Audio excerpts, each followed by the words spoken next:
Gracias a nuestros estudios, sabemos que $1 invertido en prevención de riesgos ahorra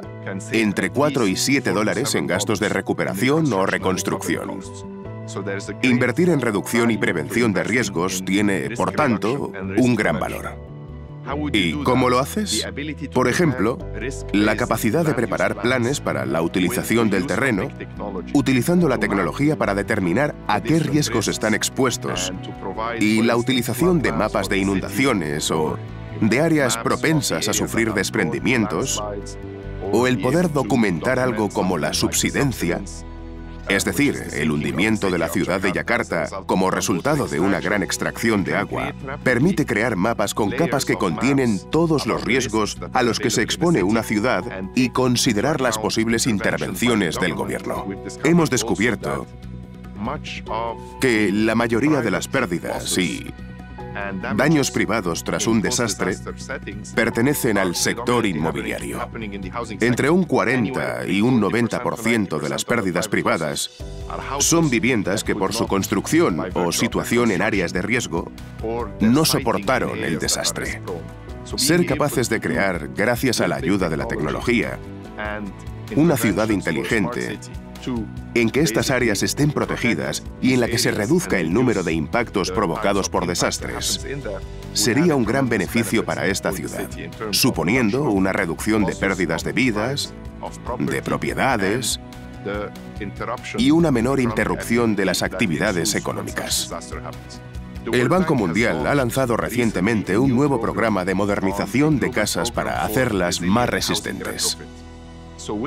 Utilizando un dron, una cámara montada en un coche y un portátil, podemos documentar en unos pocos días la totalidad de los edificios de una ciudad, como la ciudad de Guatemala, y ver cuáles son vulnerables a un terremoto, lo que llamamos edificios con pisos blandos, que no cuentan con un soporte adecuado o con la infraestructura de hormigón que les haría resistir un terremoto. El dron nos da una combinación de la disposición, la vista aérea de la ciudad y alguna de las 3 dimensiones, mientras que la cámara montada en el coche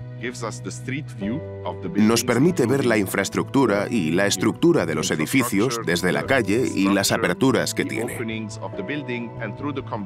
Combinando estos dos elementos y utilizando un algoritmo, podemos mapear los edificios con poca integridad estructural,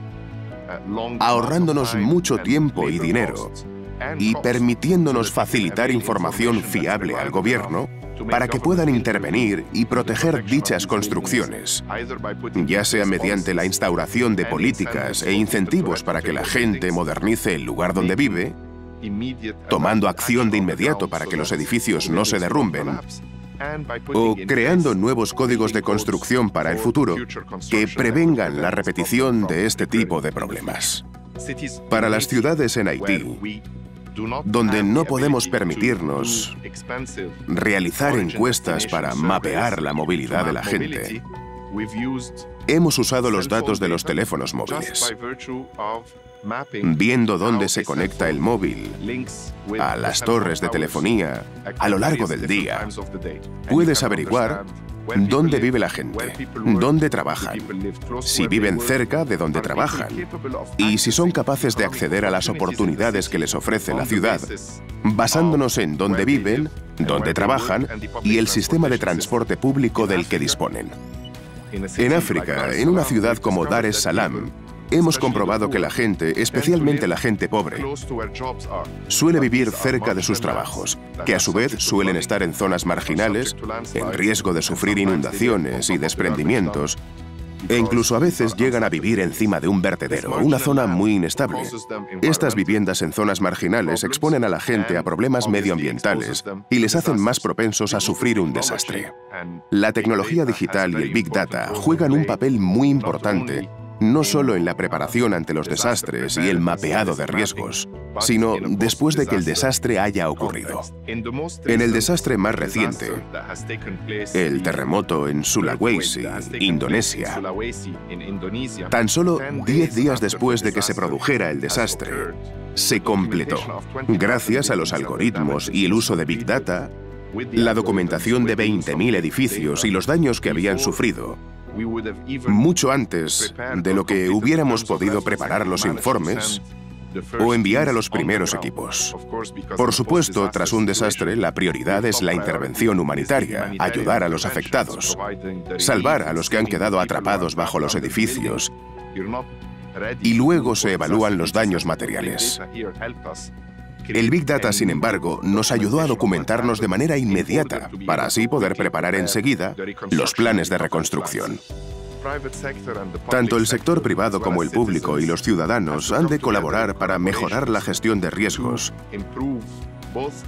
y para crear ciudades inteligentes e inclusivas,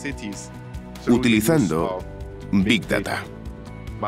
Lo primordial es contar con las políticas correctas